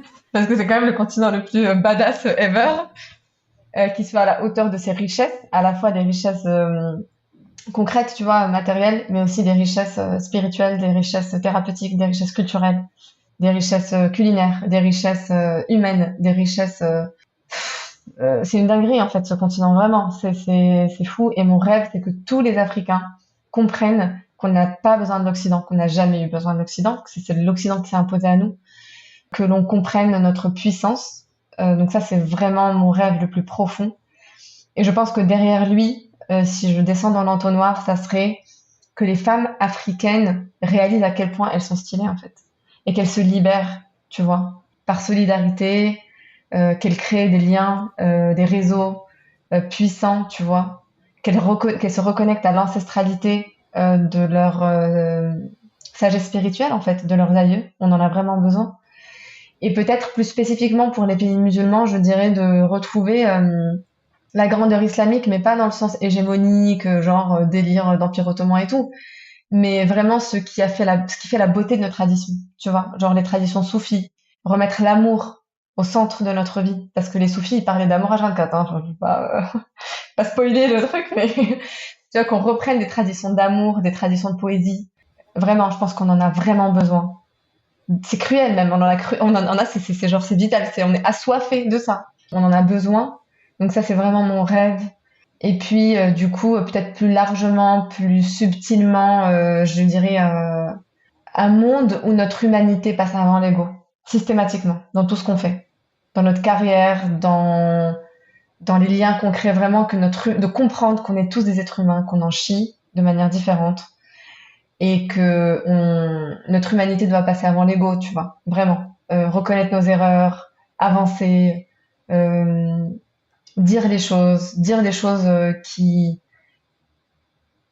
tu vas avoir une dévotion, enfin voilà, un dévouement pour la vérité. Vraiment. Ça, je pense que ça changerait mais la life de tout le monde. Si vraiment notre étoile du Nord, c'était ça, quoi, tu vois. Ouais. Une exigence de vérité. Donc voilà, ça c'est mon rêve pour le moment. Bah écoute, j'adore. Et si quelqu'un nous écoute et qu'il y a moyen de matérialiser, concrétiser tout ça, s'il vous plaît. Je pense aussi, dans mon rêve, il y a vraiment ce truc qu'on capte, qu'il n'y a pas le délire du super-héros. Tu vois, en plus, tous ces films américains là qui nous ont fait croire qu'il y avait genre Spider-Man qui allait venir, Ouais. ou Superman, ou machin, c'est tous les Marvel là, genre, il y a quelqu'un qui va venir nous sauver. Et c'est tellement un piège parce qu'en plus, tu sais, c'est vraiment des trucs qu'on intègre, hein. Moi, je le vois avec mon neveu de 11 ans, avec qui je mate les Marvel. C'est qu'à chaque fois que je mate un Marvel avec lui, Mm. ça part en dissert parce que je me dis qu'il faut que je remette les neurones en place là. Il peut pas. Ouais. C'est parce que c'est vraiment, ça conditionne. Faut comprendre que la culture, ça conditionne les enfants. Et donc, ça les fait vraiment être dans cette attente du héros. Et quand tu lui dis, mais en fait, non, le nouveau monde, c'est nous qui allons le créer ensemble, en fait. C'est chaque être humain ensemble. Et je pense qu'on en a besoin, surtout si on en parle tout le temps en ce moment, d'aider la Palestine, d'œuvrer, de sortir du silence et tout. Et je pense qu'il y a beaucoup de gens qui pensent que ça sert à rien, qui disent oui, mais Complètement. vous émaille, mais ça va pas. Mais si on était tous, si on avait une vraie masse critique de gens qui se bougeaient le cul, ces 1% de connards qui foutent la merde, en fait, ils ne sont rien, Exact. malgré leur puissance économique. Mm. Donc, ouais, je pense qu'il y a vraiment beaucoup de ça, de comprendre les héros, c'est nous. Et c'est pas un délire de dev perso de genre je suis Dieu et tout, toutes les dingueries de New Age qu'on lit. Mais c'est vraiment, on est tous collectivement ensemble les héros, tu vois, du nouveau monde. Bah oui. J'y crois, ça vraiment au premier degré. Mais de ouf. Et du coup, tu me permets une super transition vers la deuxième question. Du coup, c'est quoi les ressources aujourd'hui qui non seulement te font du bien par rapport à tout ça, mais qui t'aident à concrétiser un jour à la fois le chemin vers ce rêve-là? Je pense que, c'est une super question, vraiment. Et vraiment, c'est une trop bonne question à conscientiser. Je pense, ça me donne envie d'écrire même dessus. Écoute, les ressources, il y en a vraiment plein, hein. Déjà, tu sais, t'as toutes les ressources intellectuelles. En ce moment, je lis beaucoup de livres, mais même à droite à gauche, hein, même si à la fin, je me dis, wow, c'était nul. Mais, mais je lis, tu vois. Je lis sur plein de gens. Parfois, je kiffe ce qu'ils font. Parfois, je kiffe à moitié. Parfois, je me dis, wow, voilà. Mais lire, l'amour, vraiment. Moi, ça me fait un bien fou d'être avec ma famille, les câlins avec mon neveu, vraiment, la tendresse. On n'en parle pas assez, mais on vit dans un monde trop violent. Quelqu'un m'avait dit ça il y a 2 ans et j'ai trouvé ça tellement beau. Un ami m'avait dit, on vit dans un monde tellement violent qu'il n'y a jamais trop attends, comment il a dit? Il n'y a jamais trop de marques d'amour, de mots d'amour, de marques d'affection et de manifestations de tendresse. Et j'avais trouvé ça, je me souviens très bien, il me l'avait envoyé sur WhatsApp et j'avais relu ce message 12 millions de fois et c'est resté ancré dans ma tête. Je trouve ça extrêmement vrai. On vit dans un monde tellement violent que tous les je t'aime qu'on peut dire et entendre, tous les câlins, tous les services rendus, toutes les attentions, il y en a aucune qui est en trop, tu vois, il y en a aucune qui est bon, ça va, on en a pas besoin. Non, non, vraiment, chaque petite subtilité d'amour, on en a besoin. Et ça, vraiment, moi, ça me change la vie. J'en ai de plus en plus conscience. Les amitiés, vraiment, mon cercle d'amitié a énormément changé ces 3 dernières années. Je crois que j'ai pas une seule pote autour de moi qui est dans un délire individualiste extractif. Vraiment. J'ai vraiment des amitiés relativement décoloniales qui ressemblent vraiment à la famille, tu vois. J'ai une copine qui était hospitalisée cet été. Le lendemain, je suis allée chez elle, j'ai fait son ménage, hein. Et j'aurais pu payer une femme de ménage, mais en fait, j'avais un peu de temps. J'ai dit non, je vais aller la voir. Et pendant que je passais l'aspi, je nettoyais la cuisine, elle s'est endormie. J'ai pris ses clés, je suis allée chercher son fils à l'école. Tu vois, c'est genre des amitiés qui sont la famille, des trucs de genre t'inquiète, tu vas jamais être dans la merde, on va toujours trouver un moyen. Donc ça c'est aussi très militant, tu vois, c'est une praxis en fait décoloniale dans laquelle je m'inscris et c'est hyper ressourçant. Donc ouais, les relations, l'amour, qu'est-ce que j'ai dit d'autre? Ouais, les livres, tous les gens qui disent des trucs trop stylés, tu vois, comme toi, comme tous les gens trop cool sur Insta qui disent des trucs, tu vois. Qui ont des pensées. Tu vois, la pensée, c'est libérateur. Partager des choses, des conversations. Manger, franchement, pardon, mais manger, quoi. Manger de la bonne nourriture, quoi. Oui. Vraiment, après, est-ce que c'est parce que mon père est de Cali et qu'on a un problème avec la bouffe? Mais tu vois, faut manger, quoi. Je sais pas, passer du temps à faire des trucs bons, quoi. Le matin, mon père, je le regarde, il nettoie ses dattes, il nettoie ses figues séchées, après il les sèche avec son petit... Il est trop mignon, mon père, vraiment, il est hyper soigneux. Il va ensuite laver ses amandes et ses noix, et ensuite il va les torréfier. Et vraiment, il va être hyper concentré dans ses gestes, et après il va poser tout ça sur la table, et il va tout manger dans un certain ordre, il va savourer. Et je vais me dire, waouh, on est quand même un peuple qui a un problème avec la bouffe, tu vois. Et c'est un plaisir incroyable, quoi. Et on va en parler en plus, hein, c'est un sujet. Il va m'expliquer qu'il a acheté ses amandes chez un mec à tel endroit, que c'est les meilleures amandes et Mais tout, tu oui. vois. Ça, c'est hyper ressourçant, tu vois. C'est une connexion à la terre. Je trouve que les Marocains, ils ont une connexion à la terre qui m'émeut presque aux larmes. Là, il pleut depuis 2 jours. Et moi, ça faisait 2 semaines que j'étais à Paris, donc vraiment la pluie, vraiment, j'en ai eu un peu ma claque. Et ma mère et ma sœur qui disent ah Alhamdoulilah il pleut. Oh, Mm. c'est génial, il fait vraiment beau temps. Et j'étais là, comment ça beau temps? Il y a des nuages toute la journée, le ciel est blanc, tu me dis beau temps. Elle me dit non mais c'est magnifique ce temps, vraiment je pense aux agriculteurs, je pense aux récoltes. Et en fait tu vois c'est vraiment tu vois les vestiges de la société agraire que nous sommes, qui à chaque fois qu'il pleut, même quand tu vis dans la ville, dans un monde hyper urbain, genre t'es à Casa, t'as un cadre supérieur, tu utilises ta bagnole tous les jours, quand il va pleuvoir, tu vas pleurer. Mais oui. Parce que t'es trop content pour les agriculteurs, tu vois. Et moi, ça me ressource de ouf parce que ça me rappelle que on est vraiment entre la terre et les cieux, et qu'il y a aucune spiritualité qui vaille sans notre connexion à la terre, tu vois. Et c'est trop ressourçant, tu vois. Donc, ouais, ça, ce serait ma liste. C'est hyper drôle ce que tu dis parce que ça me rappelle une copine donc qui n'est pas marocaine et qui a été, je me souviens, elle me disait, mais vous souhaitez Mabrouk Shta, donc félicitations la pluie. Et, euh, et moi j'étais là, bah ouais, c'est quand même rare, on a connu 30 ans de sécheresse. Nous, quand on était jeunes, on venait dans une génération voilà, qui a connu 30 ans de sécheresse. Et c'est quelque chose qui s'améliore pas. Donc Mais oui, les gens oui, sont très heureux quand il pleut.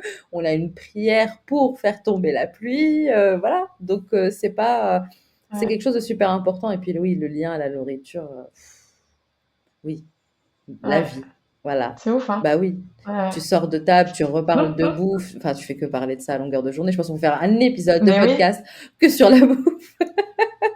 c'est pathologique, hein. Vraiment, je pense qu'il faut analyser cette société. Mais moi, j'adore. Vraiment, je trouve que cette société, avec tous ses travers, ses violences, parce que vraiment, je fais pas partie des gens qui fantasment le Maroc, hein. J'ai parfaitement conscience de la violence institutionnelle, enfin, de plein de choses. Mais vraiment, c'est quand même assez dingue comment, en même temps, c'est aussi une société qui est particulièrement thérapeutique. C'est assez ouf, hein. Dans ses rapports sociaux, dans ses traditions. Il y a quelque chose qui guérit l'âme. C'est pas, j'ai l'impression de faire un spot du ministère du tourisme, mais c'est vrai, quoi, tu vois. Et moi, je kiffe, quoi. Donc j'en profite du mieux que je peux. Et puis, tu sais ce que c'est, hein, les histoires d'immigration et des blessures que ça crée en nous. Donc, tous les moments qu'on peut passer chez nous, en fonction de ce qui est bon, parce qu'on n'a pas tous le même rapport. Certains préfèrent rester un mois et puis repartir. Enfin, tu vois. Mais en tout cas, c'est rarement pas ressourçant, Tellement, c'est hyper juste. voire jamais en fait. Oui. C'est ultra, ultra juste. Et dernière question avant que tu nous parles de tes actus si tu le souhaites. Je tenais à finir avec le mot base. Je rappelle la définition pour les personnes qui savent pas, les personnes qui parlent pas de la Darija marocaine. Base, c'est un mot / onomatopée, donc en Darija marocaine, qui exprime l'étonnement. Cet étonnement peut être ou positif face à l'audace de quelqu'un, un accomplissement inattendu, mais qui fait plaisir. Mais souvent, c'est surtout un étonnement un peu sarcastique, un peu blasé par rapport à une situation. Du coup, Asma, par rapport à qui ou à quoi tu as envie de dire un buzz positif et par rapport à quoi et à qui tu as envie de lâcher un gros et ou à base sarcastique. En fait, moi, j'ai envie de donner deux réponses, parce qu'en fait, il y a une réponse qui est tellement obligée. Genre, je pense qu'on répondrait tous la même chose vu le contexte actuel. Genre, le base sarcastique, c'est genre base aux gens qui se sont toujours pas radicalisés pour la Palestine. Ouais. Tu vois. Après, je sais pas combien de jours de génocide. Et le base positif dans ce contexte-là, c'est base pour les Palestiniens, du coup, évidemment. Et puis tous les peuples qui sont vraiment opprimés, vraiment. Sous les bombes, qui ont, voilà, le Soudan, le Congo, enfin tout ça, quoi. Donc ça, c'est un base vraiment, genre c'est l'évidence du moment, quoi. C'est ouf. C'est what? Et hors contexte, enfin hors ce contexte-là en particulier, je dirais un base positif, ça serait un base pour toutes les personnes qui sont pas forcément genre héroïques, tu vois ce que je veux dire? Moi, je crois pas trop en l'héroïsme de genre une personne qui vient save the day, mais je dirais vraiment toutes ces personnes, dont nous, finalement, qui faisons ces petits efforts au quotidien, de nous poser les bonnes questions, d'essayer de changer les choses comme on peut, tu vois. C'est pas toujours des actions incroyables, mais du coup, ça, je trouve que c'est déjà très courageux, qu'on essaie de construire, de réfléchir collectivement, de créer des, tu vois, des cercles de solidarité, de réflexion, de guérison, de parole, d'expression, tu vois, tout ça. Donc ça, ce serait mon base positif. Et mon base sarcastique, ça serait, ça serait pour tous les coachs, thérapeutes, accompagnants, vraiment, mais tous quoi. Même genre les gars du New Age spirituel, même les fans de tantra, enfin vraiment tout, enfin tous les gens qui accompagnent d'autres personnes et qui continuent, mais même notamment dans l'intime, je dirais, tu vois, puisqu'on parlait d'intime, même peut-être très particulièrement dans l'intime.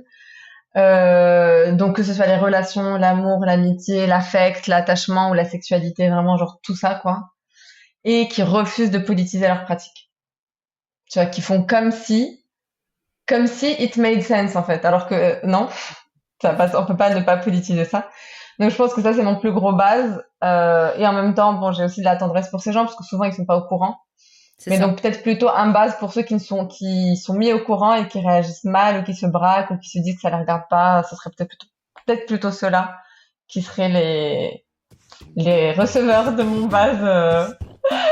base un peu négatif.